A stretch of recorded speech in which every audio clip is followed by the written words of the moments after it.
Et on va parler tout de suite de rugby à 5. On commençait à en parler tout à l'heure en début d'émission. La Chambre des métiers de l'artisanat d'Île-de-France lance sa deuxième édition du trophée mixte de rugby à 5. Au total, 96 joueuses et joueurs des apprentis de 8 centres de formation de la région vont s'affronter ce jeudi 20 avril à Marcoussis au Centre national de rugby. C'est la capitale du rugby en France, avec le CFA de Versailles qui est notamment de la partie. On en parle avec Mathieu Berrier, qui est toujours avec nous, chef de travaux, coach de l'équipe du Centre de formation des apprentis de Versailles. Et à vos côtés, nous a rejoint également Brice Hernandez. Bonsoir. Bonjour. Vous êtes apprenti donc au CFA de Versailles et vous faites partie donc de cette équipe mixte de rugby à 5. L'objectif de ce tournoi, Mathieu Berrier, quel est-il? C'est de promouvoir l'apprentissage, promouvoir la pratique du rugby mixte aussi, l'entraîne.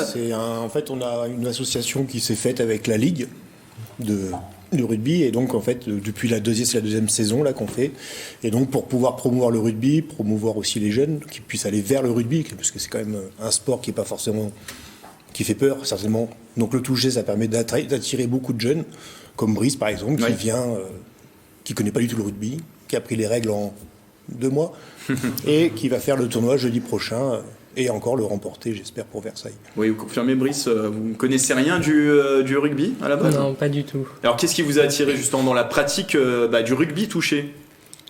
Justement, le fait qu'il n'y ait pas de plaquage et que ça soit pas, si je peux dire, brut comme le rugby classique. Et puis, voilà. Promouvoir aussi, on imagine, les valeurs d'un sport qui est le rugby. Aussi, vous êtes vous-même pratiquant, vous jouez, il me semble, au Plaisir Rugby Club en plus, c'est ça? Donc, comme quoi. Mais c'est quoi les valeurs du rugby? Je vais faire réagir mes invités autour de la table. Thierry, les valeurs du rugby? C'est la solidarité à la base, je pense que c'est... Puis, ce qui est très intéressant sur les écoles de rugby, c'est l'épanouissement, la vie de groupe, et avec un peu de compétition bien sûr, mais c'est quand même ces valeurs-là, et puis de solidarité entre eux. Et Bastien le voit tous les dimanches sur les terrains. Sur les terrains, ouais. Là, à Plaisir, on a vraiment des grosses valeurs de solidarité, et cette année, c'est ça qui nous a amené à avoir de si bons résultats d'ailleurs. Mettre en avant aussi des projets pédagogiques, c'est aussi ça l'objectif. Oui, ça aussi, alors, la pédagogie, on a le sport déjà aussi au niveau du CFA, parce que en étant apprenti de certains métiers comme la boulangerie, la pâtisserie, forcément on prend quelques kilos, donc c'est bien aussi que les jeunes fassent du sport.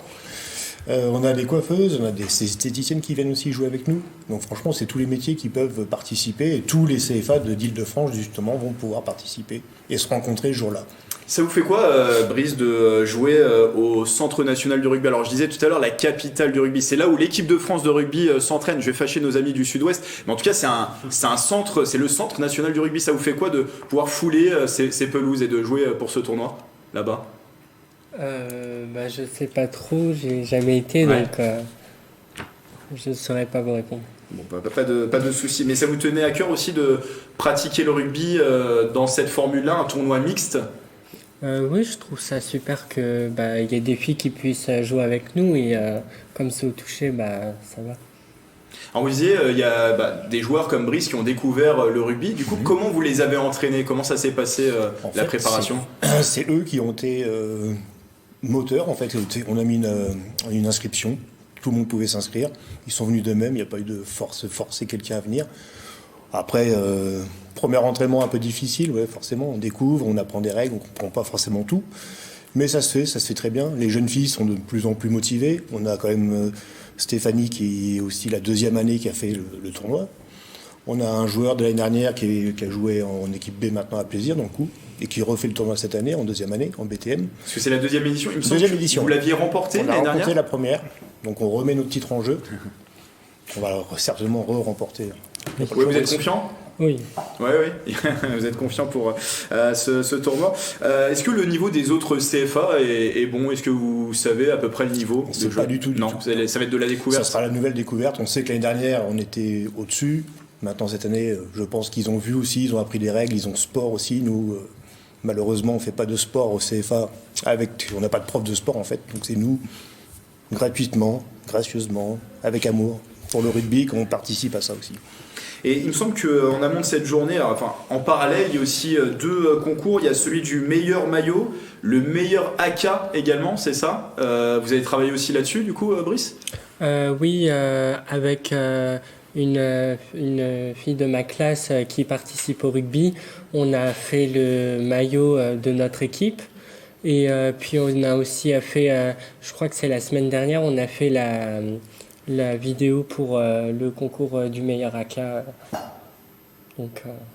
Donc là, on imagine l'idée, oui, d'attirer un peu plus les jeunes, parce qu'en plus, c'est sur TikTok, hein, oui, c'est ça. ce concours directement.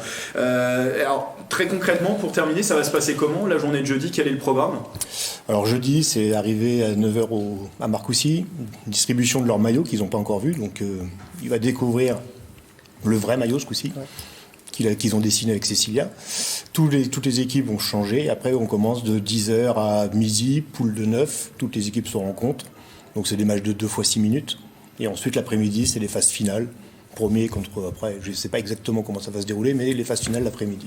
Repas tous ensemble le midi à la cantine de Marcoussis. Et la finale le soir, avant de partir, et remise de tous les... Comment dire ? De tous les trophées, tous les on trophées, espère avec TikTok, le CFA de Versailles c'est qui ça. sera récompensé. C'est une chance quand même, Bastien, de jouer à Marcoussis. Vous avez déjà eu cette chance en tant que rugbyman? Ouais. J'ai eu cette chance parce que j'étais stapsien à Orsay et, il y a 10 ans déjà. Et à l'époque, on avait cette chance de pouvoir se faire nos entraînements de rugby là-bas à Marcoussis. Donc on y allait le mardi et parfois le jeudi. Et ils nous prêtaient même une salle de cours pour faire la théorie du rugby. Donc je connais bien le très CNR. belles installations. C'est incroyable, ouais. Mickaël, vous avez peut-être une question pour vos invités? Pas spécialement, mais peut-être pour ce tournoi-là que vous allez faire, tout simplement, qu'est-ce que vous aimeriez apprendre de ce tournoi, peut-être? Je sais pas trop, mais j'ai déjà appris que en fait le rugby c'était pas si sauvage que ça malgré l'absence de plaquage.